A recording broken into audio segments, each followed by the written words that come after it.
요나는 참 풍성한 것 같아요. 제가 요나를 읽으면서 지금 이 설교까지 합치면 세 편의 설교가 있습니다. 두 편의 설교는 예전에 인물 설교할 때 했었거든요.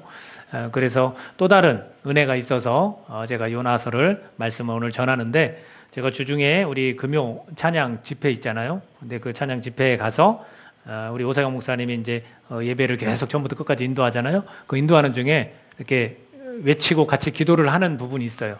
근데 목사님 입술에서 무슨 얘기가 나왔냐면, 제가 사실 좀 깜짝 놀랐거든요. 그러니까 하나님의 시간표, 이 얘기를 하시더라고요.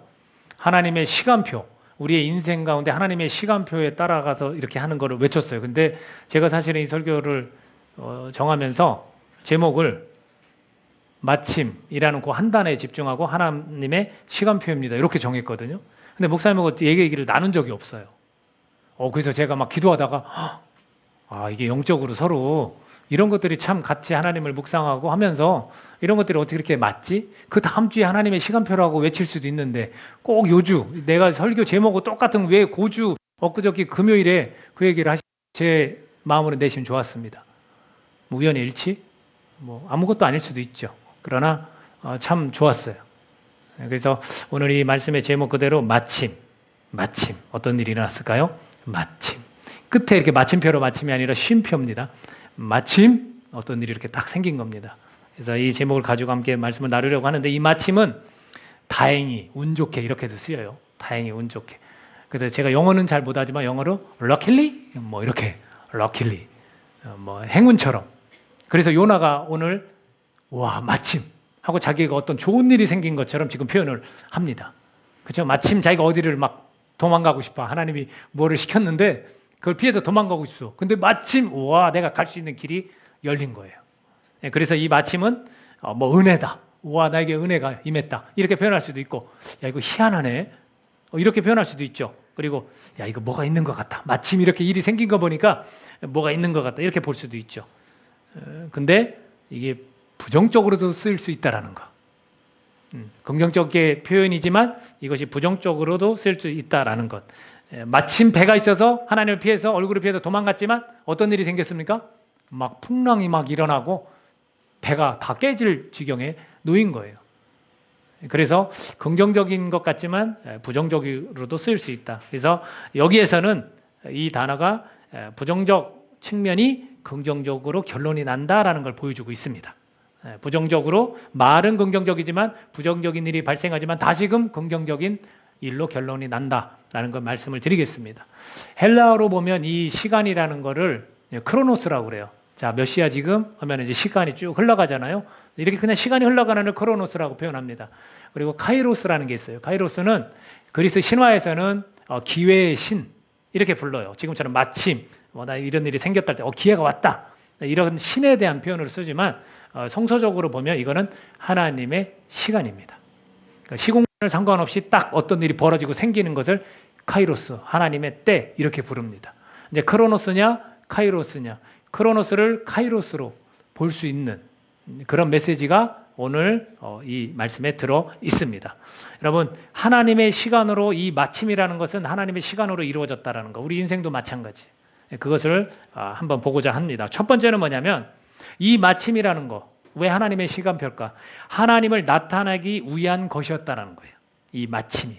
운 좋게 지금 이런 일이 생겼네? 이것이 하나님을 나타내기 위한 것이었다라는 거예요.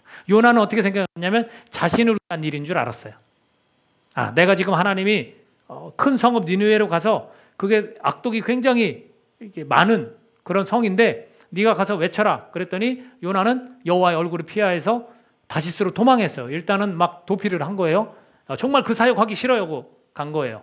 갔는데 마침 배가 딱 준비되어 있는 거예요. 배가. 내가 갈 수 있는 곳이 있어. 하나님으로부터 좀 멀리 갈 수 있다 해서 삭슬 딱 주고 배에 탔어요.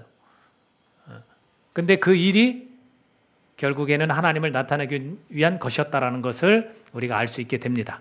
자, 그 내용을 보면 이 요나라는 사람은 하나님에 대해서 알고 있을까요? 모르고 있을까요? 아는 사람이에요. 분명히 아는 사람입니다. 2장 4절 한번 읽어볼까요? 2장 4절. 자, 시작. 내가 말하기를 내가 주의 목전에서 쫓겨났을지라도 다시 주의 성전을 바라보겠다 하였나이다. 자, 이러한 이런 고백들을 충분히 할 수 있는 그런 사람이었다라는 거죠. 7절에서 9절까지도 같이 한번 읽어볼까요? 7절에서 9절 시작.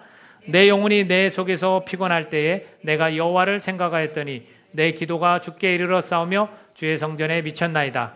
거짓되고 헛된 것을 숭상하는 모든 자는 자기에게 베푸신 은혜를 버렸사오나 나는 감사하는 목소리로 주께 제사를 드리며 나의 소원을 주께 갖겠나이다. 구원은 여호와께 속하였나이다 하니라. 자, 이게 물고기 뱃속에서 깨달은 거예요. 내가 하나님을 피해서 도망갔을 때 결국에는 내가 하나님께 회개하게 되는구나. 이것을 이미 자신은 사실은 알고 있었던 거예요. 회개하는 것을 보면 하나님을 알고 있는 것이 분명하죠. 하나님을 모르는데 누가 회개합니까? 하나님을 아니까 회개할 수 있는 거예요. 근데 저는 이게 하나님을 알면서도 피하려는, 그 하나님을 피하려 애쓰는 신앙인들이 있다라는 걸 보여주는 거예요. 알아요, 다. 뭐 말씀을 들어서 아는 게 아니라 스스로 사실은 알아요. 내가 하나님이 내가 뭘 하길 원하시는지를 알아요. 그런데도 피하려고 애쓰는 거예요. 요나도 마찬가지죠. 알아요. 뒤에 가서도 조금 언급을 하겠지만 요나는 이스라엘 백성들에게 말씀을 외쳐서 회개하는 걸 봤던 사람이에요. 근데 지금 니느웨 성은 하나님을 믿지 않는 사람들이에요. 근데 그 니느웨 성까지 하나님은 사랑하신다는 것도 우리는 알고 있어요. 우린 독자로서 이 요나서를 읽은 사람으로서 알고 있어요. 근데 요나는 그게 싫은 거예요. 믿는 사람들에게 가서 그 사역의 열매를 맺고 싶은 거지, 믿지 않는 사람들에게 가서 혹시 말씀을 전했다가 내가 낭패를 당하거나 핍박을 당하거나 열매가 맺혀지지 않거나 여기에 신경이 쓰이는 거예요. 두려울 수 있는 거죠. 사역에 대한 두려움이 있을 수 있는 거죠. 그래서 명령을 한 건데, 하나님께서 명령을 한 건데 그것을 거역한 거예요. 오늘 우리에게도 하나님은 어쩌면 명령하실 수 있어요. 말씀을 안 전해줘도 내가 예수님을 믿었고 계명이 서로 사랑하라는 거야. 사랑하라는 거야. 이거 모르는 사람은 없습니다. 하나님은 사랑이시라. 사랑이라는 계명을 분명히 주셨어요. 이게 새 계명이라고. 근데도 우리는 그 명령을 지키지 않고 거역할 수 있어요. 미워하고 안익고하고 그저 마음이 틀어지고 감정이 상하고 이런 것들이 많이 생길 수 있는 거죠. 그 밖에 행동으로 해야 될 사역들도 명령하실 수 있어요. 네가 가서 믿지 않는 사람에게 예수님을 좀 증거하거라. 이럴 수도 있고, 네가 좀 가난하고 외로운 사람들 곁에서 음식도 만들어주고 네가 갖고 있는 그 주머니에 있는 돈을 좀 털어서 도와줘라, 구제해줘라, 이런 명령이 있을 수도 있죠. 네가 교회에 가서 봉사를 열심히 하고, 야 너 좀 저기 오지에 있는 선교지에 가면 좋겠다, 다 명령할 수 있어요. 그와 같은 명령을 지금 요나는 거절한 거죠. 그렇게 거절을 했더니 어떤 일이 생긴지 아십니까? 큰 바람이 일었어요. 풍랑이 막 요동칩니다. 그래서 배가 다 깨지게 될 정도로 된 거예요. 이 선원들과 이 선장은 너무나 당혹스러운 거죠. 막 물건을 다 바깥으로 버리면서 자기들이 섬기는 온갖 신들에게 다 막 빌어도 보고, 그래도 멈출 줄은 몰라요. 그런데 여기에서 이 큰 바람과 풍랑이 왜 하필이면 이 시간에 이때에 불어닥친 걸까요? 성경은 뭐라고 묘사하고 있습니까? 자, 4절 같이 한번 읽어볼까요? 본문 4절 시작. 여호와께서 큰 바람을 바다 위에 내리심에 바다 가운데 큰 폭풍이 일어나 배가 거의 깨지게 된지라. 자, 큰 바람이 왜 일어났어요? 하나님께서 내리신 거예요. 하나님께서 이 온 세상을 다 주관하시고 통치하시잖아요. 그러니까 그 바다에게 명령을 했죠. 그래서 그 바다에서 큰 풍랑이 막 일어난 거예요. 하나님께서 때에 맞춰 일으키신 거라는 거예요. 하나님께서 때에 맞춰 일으키셨습니다. 하나님께서 이 일을 일으키셔서 무엇을 도대체 나타내기 위한 것이었을까? 라는 거죠. 자, 이 일이 생겼을 때 선장의 역할이 있어요. 선장이 뭐라고 하냐면 6절에서 이렇게 말합니다. 선장이 그에게 가서 이르되 자는 자여 어찌함이냐. 요나가 어떻게 하고 있죠? 배 밑에 지금 내려가서 깊이 잠이 들었다라고 표현하고 있습니다. 선장이 다가가서 자는 자여 어찌함이냐. 일어나서 내 하나님께 구하라. 혹시 하나님이 우리를 생각하사 망하지 아니하게 하시리라 하니라. 자, 이 선원들과 사공들, 선장 모두가 다 다른 신들을 섬기고 있기 때문에 너가 혹시 섬기는 신한테 좀 빌어봐라. 혹시 우리를 살려주실 수 있을지 어떻게 아느냐. 저는 이걸 뭐라고 표현하냐면 혹시나 믿음이에요.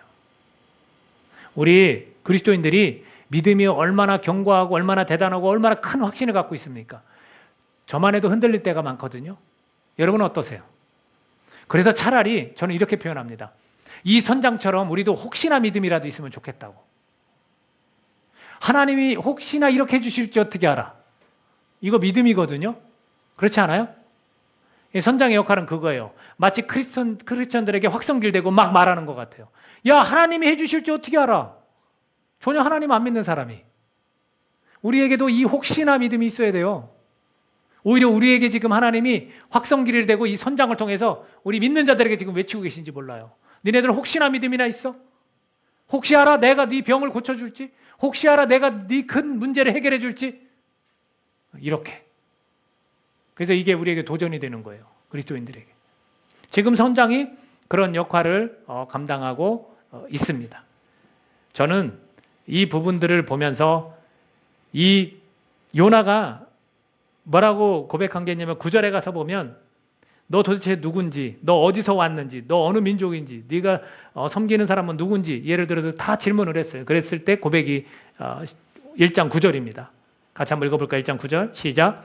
그가 대답하되 나는 히브리 사람이요 바다와 육지를 지으신 하늘의 하나님 여호와를 경외하는 자로라 하고, 자기는 하나님을 경외한대요. 하나님을 두려워하면서 엎드려 절하는 자라는 거예요. 다 알고 있었죠. 다 알고 있었어요. 여러분, 하나님을 경외하는 자다. 말은 그렇게 하지만 행동은 어떻습니까? 따로 하는 이 그리스도인의 모습들과 똑같아요. 우리 고백은 잘하잖아요. 근데 행동은 따로 가고 있어요. 그게 이제 이 요나의 마음속에도 무엇인가 막 작용하고 있는 거예요. 자, 여러분, 이 성령의 민감성을 지녔다라고 저는 봅니다. 요나가. 하나님의 명령도 받았고 자기도 하나님을 경외한다고 말도 하는, 그러나 그것을 결국은 무시했던 사람이에요. 우리 그리스도인들이 예수님을 믿으면 누가 함께한다고 그랬어요? 성령, 거룩한 영이 함께하는 전이라고 그랬어요. 그럼 우리 이 영혼에 누가 계신 거예요? 거룩한 영이 계신 거예요. 성령이. 그러면 이 성령께서 뭘 원하시는지 우리는 알 때가 있어요. 이걸 성령의 민감성에 대한 표현을 쓰잖아요. 자, 지금 내가 어떤 일을 하려고 하는데 막 자꾸 불편해. 내 영혼이 뭐 생각하는 게 조금 막 꺼려지고 그래. 그럼 그걸 하지 말아야 되는 거잖아요. 근데 그 성령을 지금 명령을 하나님으로부터 받았으면 니느웨 성이 마음에 안 들고 악독이 가득하고 나는 믿는 자들을 위해서 부름받은 줄 알았는데 나 저건 내 사역이 아닌데 라고 하더라도 이 속에서 하나님의 명령인데 알았어. 그럼 어떻게 해야 돼요? 가야 되는 거예요. 근데 그거를 무시하는 거죠. 얼마나 많은 그리스도인들이 성령님이 함께하면서도 그걸 무시하면서 지냅니까? 뭔가 마음을 주셨는데도 이거 아니겠지? 자기 생각으로 쫙 누르는 거예요. 그런 일들이 많이 있습니다. 지금 요나도 성령의 민감성을 지녔음에도 불구하고 하나님을 잘 섬긴다고 말함에도 불구하고 그걸 무시하는 거예요. 우리가 이걸 하지 말아야 돼요. 성령께서 주시는 걸 무시하면 안 돼요. 다른 죄들은 용서해 주시지만 성령을 회방하거나 성령을 거역하는 죄는 사실은 굉장히 무섭게 말씀하셨어요. 그거 어떻게 용서받으려고 그래? 그래서 우리가 회개할 거는, 사실 여러분 지금 사회적으로 윤리적으로 나쁜 짓 하십니까? 여러분이 알고 있는 그리스도인들 나쁜 짓 하세요? 잘 안 해요. 적어도 하나님 앞에 헌금 드리고 예배 드리고 찬양하고 이런 사람들, 기도하는 사람들 웬만하면 나쁜 짓 안 해요. 근데 무엇 때문에 회개해야 됩니까? 바로 이 부분 때문에 회개해야 되는 거예요. 성령께서 주신 마음인데 그걸 무시하는 거 우리는 그냥 넘어가요. 그죠? 근데 그걸 회개해야 돼요. 한 주 동안 성령님께 내게 주신 마음이 뭐가 있었는데 누굴 좀 찾아가서 좀 도와주라고 했다라면 정말 가서 도와줘야 되잖아요. 누구한테 가서 입술이 막 반쯤 열렸다 닫혔어. 예수님을 전하라고 저 사람 만나게 해준 건데 성령께서 지금 그렇게 나를 인도하시고 가르치시는데 그걸 무시하는 거. 그걸 사실은 예배 장소에 와서 회개해야 되는 거. 요나도 사실은 그거를 회개해야 됐죠. 여러분 보세요. 5절에서 뭐라고 표현했냐면 바다가 엄청 이 배가 깨질 정도로 풍랑이 있는데도 불구하고 폭풍이 부는데도 불구하고 요나는 배 밑층에 내려가서 누워 깊이 잠이 든지라. 이거를 뭘로 표현할 수 있을까요? 배가 얼마나 요동치는데 이렇게 깊이 잠이 들 수 있을까요? 이거는 제가 볼 때는 영적인 해석이 좀 필요한 것 같아요. 어떻게 배가 깨질 정도인데 잠이 와요? 그건 말이 안 되죠. 이거는 영적으로 자기가 오히려 무딘, 이 지금처럼 무시하는 이런 모습으로 계속 가고 있다는 거예요. 왜냐하면 보세요. 이 1장 12절 같이 읽으면 더 좋을 것 같습니다. 1장 12절 읽을까요? 자, 읽어보겠습니다. 1장 12절 시작. 그가 대답하되 나를 들어 바다에 던지라. 그리하면 바다가 너희를 위하여 잔잔하리라. 너희가 이 큰 폭풍을 만난 것이 나 때문인 줄을 내가 아노라 하니라. 기가 막히지 않습니까? 폭풍 일어난 것도 나 때문에 그렇다고 알고 있어요. 그러니까 이 올 것이 온 거예요, 사실은. 그죠? 올 것이 왔습니다. 이것이 성령을 무시한 것이 결국에는 내 감정이 우상이 된 거고 내 생각이 우상이 돼 버린 거예요. 알고 있음에도 이게 거절하는 이런 모습들, 무시하는 이런 모습들, 내 감정이 앞섰고 내 생각이 앞선 거예요. 그게 사실 우상인 거예요. 하나님을 경외한다고 하면서도 행동이 따라가는 거는 내 마음 내면의 깊은 곳에 내 감정이 더 우상이 된 거고 내 생각이 우상이 될 수밖에 없었던 겁니다. 결국에는 이 모습을 보고 선장과 많은 선원들이 어떻게 됩니까? 하나님을 알게 되는 거죠. 결국엔 이 마침이라는 것, 다시스로 가는 배를 만나고 삭설 주고 배를 탄 것도, 폭풍이 인 것도, 그들이 내려와서 혹시나의 믿음을 보여준 것도, 이 모든 것들이 다 하나님을 나타내기 위한 것이었다라는 거예요. 혹시 우리가 삶을 살면서 마침 우리에게 이런 일들이 있다면 그 일들을 통해서 하나님이 원하시는 게 뭐예요? 카이로스라는 하나님의 때에 하나님을 나타내시기 위한 일들이라는 거예요.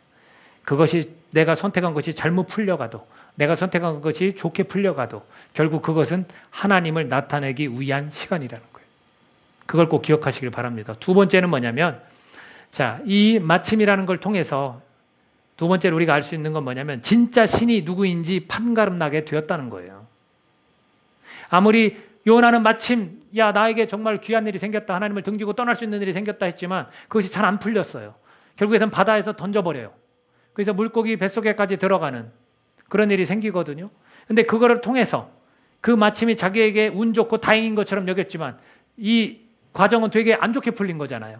근데 그 속에서 어떤 일이 벌어지냐면 진짜 신이 누구인지 판가름나게 되었다라는 거예요. 자, 1장 5절 같이 읽겠습니다. 시작. 사공들이 두려워하여 각각 자기의 신을 부르고 또 배를 가볍게 하려고 그 가운데 물건들을 바다에 던지니라.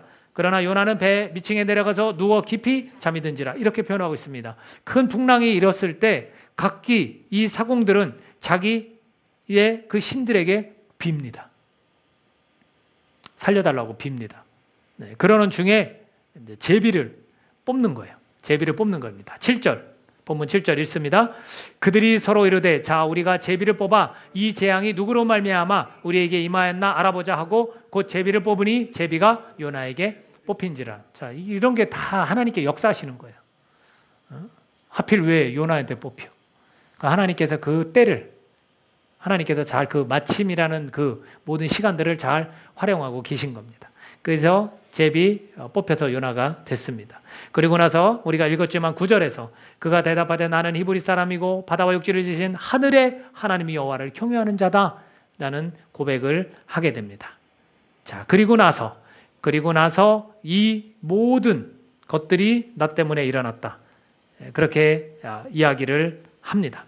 자, 그리고 나서 결국 바다에 하나님한테 우리가 이 요나를 바다에 던지는 거 우리의 잘못이 아닙니다. 이 사람이 하나님한테 불순종해서 그렇습니다라고 고백하고 바다에 던지고 그 바다는 잔잔하게 됩니다. 자, 1장 14절 같이 읽습니다. 1장 14절 같이 읽습니다. 시작. 무리가 여호와께 부르짖어 이르되 여호와여 구하고 구하오니 이 사람의 생명 때문에 우리를 멸망시키지 마옵소서. 무죄한 피를 우리에게 돌리지 마옵소서. 주 여호와께서는 주의 뜻대로 행하심이니이다 하고, 자 이렇게 됐습니다. 15, 16절 이어서 읽습니다. 요나를 들어 바다에 던짐에 바다가 뛰노는 것이 곧 그친지라. 그 사람들이 여호와를 크게 두려워하여 여호와께 제물을 드리고 서원을 하였더라. 자, 결국에는 자기들이 이 어려운 일이 닥쳤을 때 자기들의 신에게 막 빌었어요. 그런데 결국은 참신이 누구가 되었습니까? 하나님이 되신 거예요. 하나님이. 이들도 다른 신을 섬겼지만 그 신을 섬겼던 방식은 알아서인지 몰라도 제물을 드리고 서원을 하는. 그래서 결국에는 하나님을 두려워하게 되었다라는 거죠. 자, 이 사건이 별거 아닌 것 같지만 요나에게는 힘들고 괴롭고 자기에겐 처음에는 행운이었지만 나중에는 이게 삶의 이 모습이 시간이 지나면서 왜 이렇게 괴롭고 난 힘들지? 라고 했지만 결국 그거를 통해서 진짜 누군지 판가름 나게 되었다는 거예요. 하나님께서 역사하셨기 때문에 그래요. 하나님께서 역사하셨기 때문에. 그럼 바다로 던져진 요나가 그냥 죽어야 되는 건데 그렇게 하시지 않았죠. 그 삶이 굴곡지고 고난이고 너무나 힘들지만 그 힘들고 고난으로 끝난 게 아니라 그거에서 하나님께서 또 그를 건져주신 거죠. 그래서 이 사명을 감당해야 될 사람을 건져주셔서 회개케 하시는 거예요. 왜? 하나님을 알고 있기 때문에. 저와 여러분이 하나님을 알고 있죠. 근데 때로는 우리가 반항하고 저항하고 거역하는 일들이 있을 수 있지만 하나님은 그 사람을 제자리에 갖다 놓습니다. 이 시간이라는 걸 통해서. 그래서 지금은 좀 힘들고 지금은 나에게 운 좋고 좋은 일 같지만 이 모든 일이 다 하나님을 나타내는 것이고 이 모든 일을 통해서 다 참신이 누군지를 하나님은 드러내십니다. 그래서 하나님은 왕이시고 통치자시고 다스리시는 분이세요. 우리가 뭐 이렇게 죽을 듯이 우리 마음이 죽을 듯이 하는데 우리의 마음대로 하나님이 우리의 기도를 들어주시고 뭐 안 들어주시고 이런 분이 아니에요. 우리 그렇게 바라보시면 안 됩니다. 자, 마지막 세 번째입니다. 우리 그리스도인들, 이 유한한 존재잖아요. 우리가 이 유한한 존재가 시간의 흐름에 따라 살아갈 때 선택의 기로에서 가져야 될 태도를 보여주고 있습니다. 자, 우리가 언제든지 뭘 선택해야 되잖아요. 저희 교회도 이제 뭔가 선택해야 될 그런 기로잖아요. 이럴 때 우리가 가져야 될 태도가 뭘까? 여러분, 잘 되고 안 되고의 문제가 아니에요. 내가 잘 되면 잘 선택한 거구나. 내가 안 돼. 막 정말로 이렇게 선택을 배에 삭슬 주고 선택을 했는데 막 풍랑 일고 막 그렇고 배가 깨지려고 그래. 그런 문제가 아니에요. 그런 문제가 아니라 하나님의 나라 안에서의 삶을 내가 지금 살아가고 있느냐 아니면 하나님 나라의 밖의 삶을 지금 살아가고 있느냐. 그게 중요한 거예요. 자, 그걸 비교해 보겠습니다. 하나님 나라 밖의 삶인 것이 뭡니까? 요나에게 지금 불순종이에요.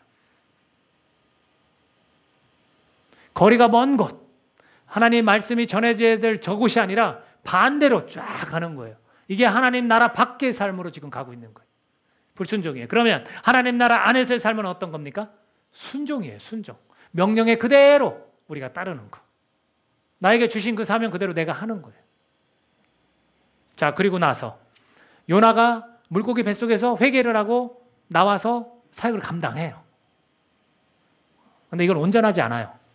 며칠 길을 가야 되는데 하루 길만 가서 전해요. 본인은 며칠 길을 더 가야 되는데 하루 길 가서 전했는데 놀랍게도 이 모든 사람들이 짐승까지 다 금식하고 배옷 입고 회개해요. 그리고 나서 요나가 이게 이제 여기서 이제 심통, 이 마음에 이게 틀어져서 딱 망하나 안 망하나 팔짱을 딱 끼고 가서 봐요. 보는데 하나님이 박넝쿨을 딱 주셨죠. 햇빛이 내려지는데 박넝쿨이 쭉 자라서 그늘을 이렇게 만들어 주셨어요. 그러니까 막 너무나 흐뭇하고 좋은 거야. 야, 박넝쿨 고마워. 뭐 하나님 고맙습니다 이렇게 했을 수도 있죠.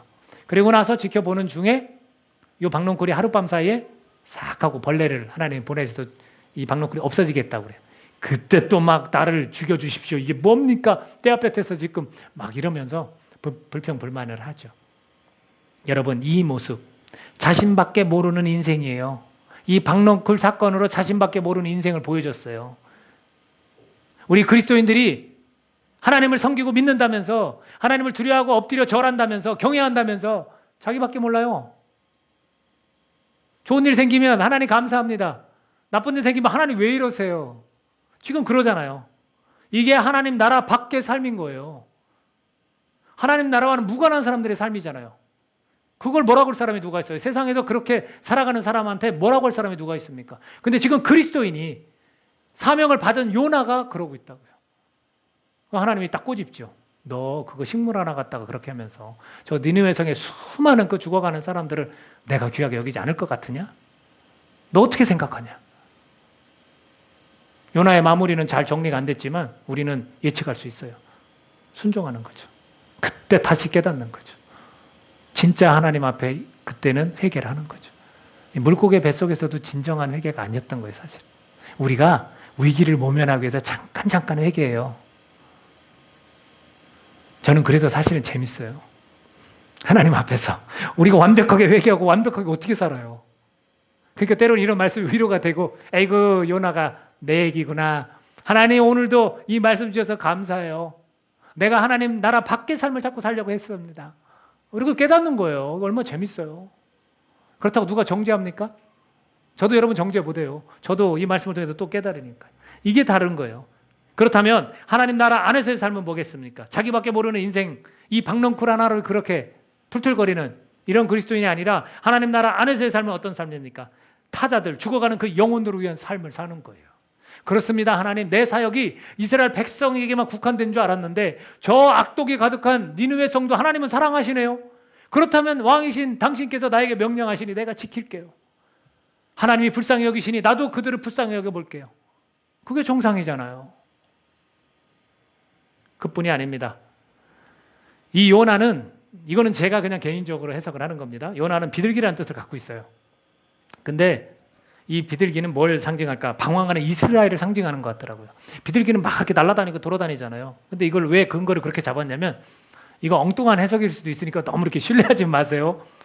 방주가 생각났어요. 방주에 비가 막 주야로 40일을 쏟아놓고 150일을 막 그 물이 찬 데를 방주가 그 아라랏산에서 떠다니게 그냥 하셨거든요. 그때 노아가 창문을 열고 이제는 때가 되었다 싶어서 뭘 내보내냐면 까마귀를 한번 내보내고 그 다음에 비둘기를 3번 내보내요. 비둘기를 첫 번째 내보냈더니 갔다가 그냥 와요. 아, 물이 아직도 많이 찼구나 이렇게 확인을 해요. 두 번째 딱 내보냈어요. 그러니까 새로 새싹이 싹싹 난 거, 그게 아마 밑에서 새싹 났기보다는 나무 위까지 새로 난 그 싹을 딱 물고 와요. 오, 물이 좀 어느 정도 빠졌구나. 그래서 다시 한번 이제 7일인가 이렇게 지나서 또 이렇게 내보내거든요. 내보냈더니 이제는 안 돌아와요. 왜? 비둘기가 살만하잖아요. 이제는 혼자 다녀도 되는 것 같아요. 그래서 제가 그걸 착안해냈어요. 야, 그리스도인이 지가 힘들고 지치고 막 땅이 꺼지고 무너질 것 같을 때 막 수월에 있다고 음부에 있는 것 같다고 그렇게 외칠 때는 언제고, 지금 이제 삶이 편안하고 평탄해졌으니까, 하나님이 이제 은혜 주셨으니까 너 이렇게 축복을 누리면서 살아가라고 그러시는구나 하고 이제 가는 거예요. 헐 알아서. 이 억측 같나요 좀? 그럴 수 있죠. 그래도 좀 그게 생각났어요. 야, 그래서 방황하는 이스라엘 상징하듯이 오늘날 이 그리스도인들이 이렇게 안주하고 편안해지면 그냥 자기 멋대로 살아가는구나. 그때부터는 자기를 챙기는구나. 힘들고 어려울 때는 막 하나님을 찾고 부르짖고 눈물 뿌려 기도하더니 뭘 드리겠습니다 하고 내 인생을 송두리째 바치고 나를 구원해 주시면 내가 땅끝까지 가서 복음을 전하겠습니다. 외쳤다가 야, 이제 삶이 좀 평탄해지니까 이제 자기 생각과 자기 감정에 충실하면서 살아가는 그런 모습이 아닌가. 그렇다면 하나님 나라 안에서의 삶은 뭡니까? 한 길 가는 순례자로.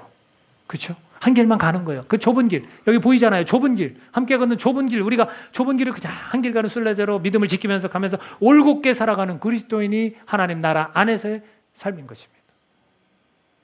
그러니 시간은 크로노스예요. 그죠? 흘러갑니다. 그러나 카이로스, 하나님이 시공간을 초월해서 역사하시는 그것을 우리가 믿고 의지하면서 우리가 그런 선택을 가져야 될 줄로 믿습니다. 하나님 나라 안에서의 삶의 선택. 저나 여러분이나 이 세상에 있는 하나님을 믿지 않고 섬기지 않는 모든 사람들에게 시간은 동일합니다. 그러나 그냥 우리에게는 흘러가는 시간이 아닙니다. 그것이 고난의 터널이든 아니면 정말 탄탄대로의 그런 평탄한 길이든 그 속에는 하나님의 일하심이 있다라는 것. 그걸 놓치면 안 됩니다. 우리는 그걸 선택해야 됩니다. 여러분, 그래서 요나가 두 번째 명령을 지키죠. 물속에 뱃속에서 회개하고 큰 일을 치르고 나서야 그런 일을 겪거든요. 3장 1절에서 5절까지 제가 읽어드리겠습니다. 여호와의 말씀이 두 번째로 요나에게 임하니라. 이르시되 일어나 저 큰 성읍 니느웨로 가서 내가 내게 명한 말을 그들에게 선포하라 하신지라. 요나가 여호와의 말씀대로 일어나서 니느웨로 가니라. 니느웨는 사흘 동안 걸을 만큼 하나님 앞에 큰 성읍이더라. 요나가 그 성읍에 들어가서 하루 동안 다니며 외쳐 이르되 40일이 지나면 니느웨가 무너지리라 하였더니 니느웨 사람들이 하나님을 믿고 금식을 선포하고 높고 낮은 자를 막론하고 굵은 베옷을 입은지라. 이렇게 되어 있습니다. 여러분, 이 사람이 이런 과정을 거쳐야만 그제서야 말씀을 전하는데 사흘 길도 아닌 그냥 하루만 전하는 이런 모습을 보고 느낄 수 있는 게 역시 인간은 부족한 존재구나. 저와 여러분은 그냥 부족한 존재예요. 그것을 보게 됩니다. 아무리 하나님이 뭔가 명령해도 결국은 그 일을 이 요나의 입에 나오는 말씀에 막 권위가 있어서 굉장히 능력 있는 사람이라 사람들이 회개하고 금식하는 게 아니라 하나님이 그 역사도 이루시는 거예요. 우리가 너무나 연약한 존재, 부족한 존재라는 것을 보여주고 있습니다. 오늘 요나가 우리에게 들킨 것이 있어요. 그게 뭐냐면 팀 켈러 목사가 얘기한 게 맞습니다. 뭐라고 얘기했냐면 내가 만든 신에서 그렇게 이야기합니다. 이 요나는 개인적 우상이 있었다. 그게 뭐였냐면 이스라엘 백성들에게 말씀을 전해서 그들이 회개하고 돌아오는 걸 한번 봤거든요. 그러니까 자기의 사역은 그런 열매를, 자기가 정한 열매를 맺어야 된다라는 것이 개인적인 우상이었다는 거예요. 왜? 느느웨는 열매를 맺을지 하고 또 핍박을 받을 것도 겁이 나고 두려운 거예요. 결국에는 사역도 자기의 우상이라는 거예요.